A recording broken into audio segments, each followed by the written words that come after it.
Picture a family of 4 sitting down to plan their groceries for the month. Nothing extravagant, just the basics. Chicken, pasta, eggs, milk, bread, maybe some frozen vegetables to stretch the budget a little further. According to the United States Department of Agriculture, feeding that family on the absolute tightest budget possible cost $654 a month in January 2020. By January 2024, that exact same basket of food cost $976 a month.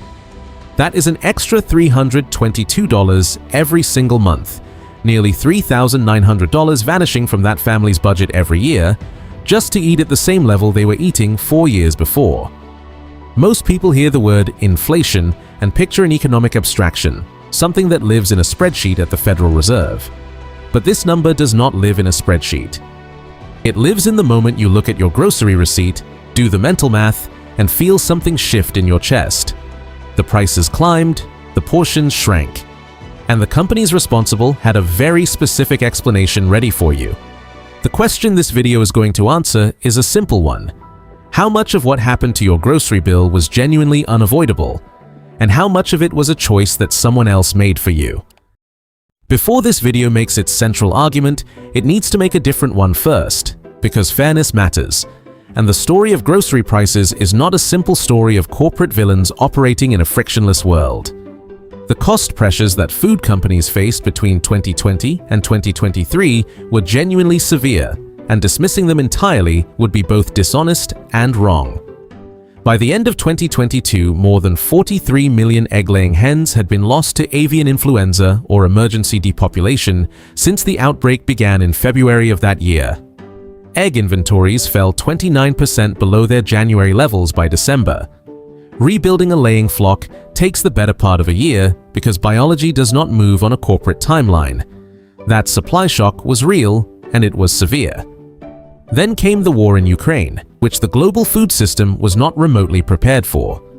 Russia and Ukraine together accounted for 28% of global wheat exports and 75% of global sunflower oil exports in the year before the invasion. Wheat prices spiked 58% higher in March 2022 compared to a year earlier.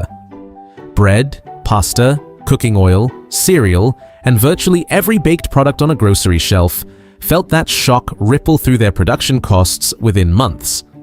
Add pandemic-driven labor shortages that compressed output across meat processing plants and rising fuel costs that made every mile of transportation more expensive, and you have a genuine, documented, multi-layered cost crisis landing simultaneously on an industry with tight operating margins. This video does not dispute any of that. What it disputes is the next part. The part where those costs were used to justify something considerably larger than the costs themselves.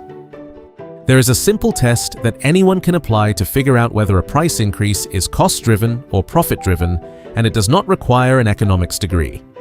Imagine you run a small business and your rent goes up by $200 a month. So you raise your prices by $200 to compensate. Your profit at the end of the month is exactly what it was before. The cost was passed along, your margin stayed flat, and nobody could reasonably accuse you of taking advantage of anyone. Now imagine your rent goes up by the same $200, but you raise your prices by $350, and when your customers ask why everything costs more, you tell them it was because of the rent. You have made an extra $150 and offered a story that is technically true, but substantially incomplete. The rent did go up. You just used it to do something more than cover the rent. This is the test that the Federal Trade Commission applied to the grocery sector, and in March 2024, it published what it found. Food and beverage retailer revenues increased to more than 6% over total costs in 2021, higher than their most recent peak of 5.6% in 2015. In the first 3 quarters of 2023, retailer profits rose even further, with revenue reaching 7% over total costs. The FTC's calculation controlled for labor costs, fixed costs, and every other legitimate expense. The agency concluded that some firms appear to have used rising costs as an opportunity to further hike prices to increase their profits, with those profits remaining elevated even as supply chain pressures eased. In their own words, and this profit trend casts doubt on assertions that rising prices at the grocery store are simply moving in lockstep with retailers' own rising costs. The cost increase was real. The price increase was larger. Here is what the same period looked like from two completely different vantage points. From the checkout line, you saw eggs nearly double in price, ground beef up more than a third, and milk costing noticeably more every time you reached for it. In March 2024, consumers were paying 95% more for a carton of eggs, 33% more for a pound of ground beef, and 22% more for a gallon of milk than they had paid before the pandemic. The companies responsible for those products had a consistent explanation ready: supply chain disruptions, avian flu, higher input costs, the war in Ukraine. These were, as the previous section established, real factors that genuinely drove costs upward. From the earnings call, the same period looked entirely different. See, Cal-Maine Foods, which controls roughly 20% of the nation's egg market, brought in over $320 million in net income for the single quarter ending in late February 2023, a 718% increase compared to the same quarter the prior year. Their CEO described the results as reflective of a dynamic market environment with higher average selling prices. Meanwhile, Kraft Heinz reported that its net income increased 447.9% in the fourth quarter of 2022, with the company's CEO calling it an incredible year. These two sets of numbers describe the same supply shock, the same avian flu outbreak, the same Ukraine war, the same labor shortages. The costs that executives cited publicly to justify price increases are the same costs that appear in the filings where they reported those record profits. Only if the supply chain explanation fully accounted for the price increases, then the profits should have stayed roughly flat. They did not come close to staying flat. That gap between the story told to consumers and the numbers reported to investors is precisely what this video is about. There is a second mechanism at work in your grocery bill, one that is harder to see than a price tag change precisely because it is designed to be that way. You open a new box of cereal and something feels slightly off. The bag inside the box seems less full than you remember. Your bag of chips runs out 2 days earlier than it used to. Your coffee can needs replacing a week sooner.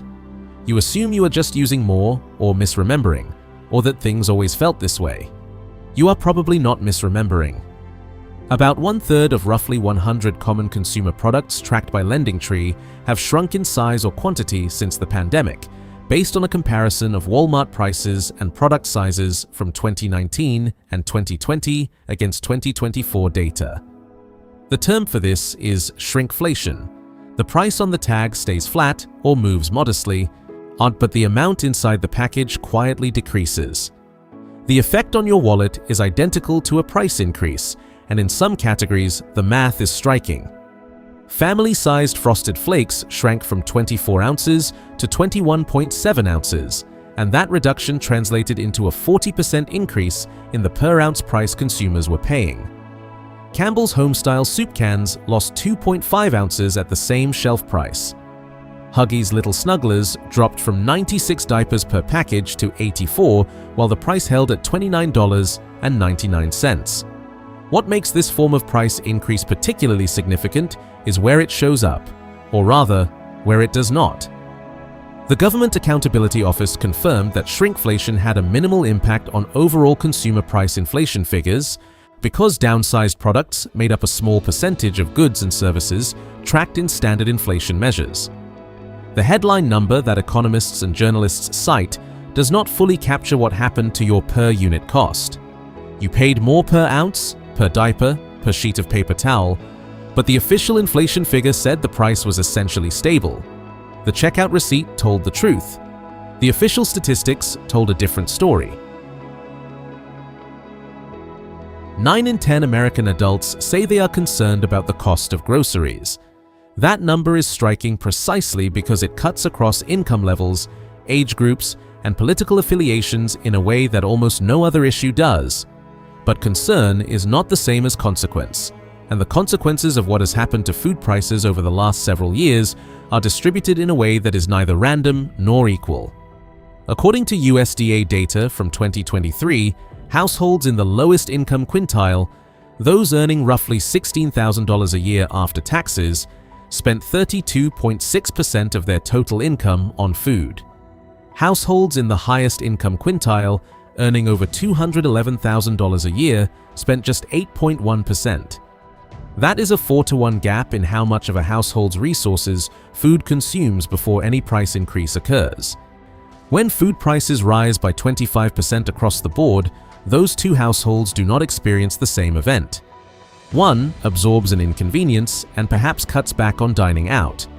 The other absorbs the equivalent of losing a month of income every year and faces a genuine choice between food and something else: rent, medicine, a bill that was already overdue.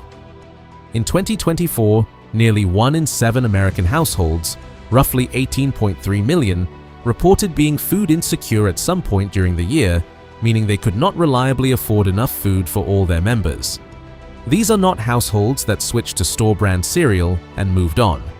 These are households for which the margin of error in a grocery budget had already been spent before the price of ground beef moved another 30%. The point is not that wealthy households were unaffected by food price increases. The point is that for one group, it was a financial annoyance. For the other, it was a reduction in what they could eat. The gap between the public explanation and the private reality does not require interpretation. It is documented in public filings that anyone with an internet connection can read today, because companies that trade on stock exchanges are legally required to tell their investors the truth, even when what they tell the public is considerably more vague. Start with the Tyson Foods Q1 2022 earnings call. A Wall Street analyst asked the CEO, Donnie King, about whether consumers were pushing back against price increases. King told investors that price elasticities in their prepared foods division were less or lower than what they have historically been, which is exciting there, adding that the company had been able to maintain volume in this inflationary environment. Exciting. The word is important. To the public, so Tyson was citing supply chain costs. To investors, the CEO was describing the discovery that customers had no real alternative and framing it as a business opportunity. Then there is General Mills. Across multiple consecutive SEC filings covering fiscal 2022 and 2023, the primary driver of adjusted operating profit growth is listed as favorable net price realization and mix, consistently placed above higher input costs in the attribution of results. Favorable net price realization is the accounting term for charging more than your costs required. It is not the language General Mills used in press releases about supply chains. And then there is Utz, the snack food company. On their Q1 2022 earnings call, the CEO was asked directly about the breakdown of their price increases, and he confirmed that price pack architecture, the industry's internal term for shrinkflation, accounted for roughly 20% of their total price inflation that quarter. 3 companies, 3 sets of public documents, 3 executives describing, in detail, strategies that went considerably beyond passing costs along to consumers, all while their press releases and public statements attributed every price increase to forces entirely outside their control. There is one final piece of evidence that closes this argument more cleanly than anything else in this video. If the official story were entirely true, that food price increases were driven exclusively by input costs, then when those input costs came back down, grocery prices should have followed them down. That is how a straightforward cost pass-through relationship works. The costs go up, the prices go up. The costs come down, the prices come down. The costs came down. Farm-level wheat prices fell 23% in 2023, then another 22% in 2024, and a further 11% in 2025 from their 2022 peak, a cumulative collapse of well over half their wartime high. Global commodity prices overall dropped roughly 30% from their June 2022 peak by early 2023. But shipping costs that had surged during the pandemic returned to near pre-pandemic levels. Energy prices moderated significantly from 2022 highs. And yet, food-at-home prices in 2023 still increased 5.0%, and in 2024 rose another 1.2%, continuing to build on the already elevated base from prior years rather than retreating toward it. Industry analysts have confirmed that food and beverage prices are unlikely to return to pre-pandemic levels at all. Between 2021 and 2022, the food and beverage industry recorded more than $155 billion in profits. Those margins did not compress when commodity costs fell. They became the new baseline. The prices set during the cost crisis were treated as a temporary ceiling on the way up and a permanent floor on the way down. That asymmetry, costs falling, your prices staying high, is not a supply chain story. It is a power story. So here is the answer to the question this video opened with. How much of what happened to your grocery bill was genuinely unavoidable? Some of it. The avian flu was real. The Ukraine war was real. The supply chain disruptions were real, and they caused cost increases that no company could simply absorb without consequence. How much was a choice? The margin expansion above those costs was a choice. The shrinkflation was a choice. The record profits paid out as dividends while publicly citing supply chain hardship, that was a choice. The ratchet that held prices elevated after input costs fell by more than half, that was a choice. Each of those choices was made by a specific person in a specific boardroom, and each one is documented in a specific SEC filing that you can read yourself today. This video is not calling any of that evil, and it is calling it what it is. A rational response to the discovery that when you control most of the market and consumers have nowhere else to go, a crisis is not just a problem, it is also an opportunity. The food industry learned from this disruption. It learned exactly how much it can extract before people stop buying.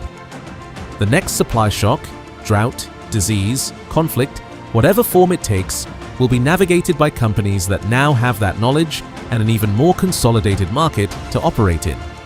If you want to understand what that means for your grocery bill, subscribe, because that is the next video.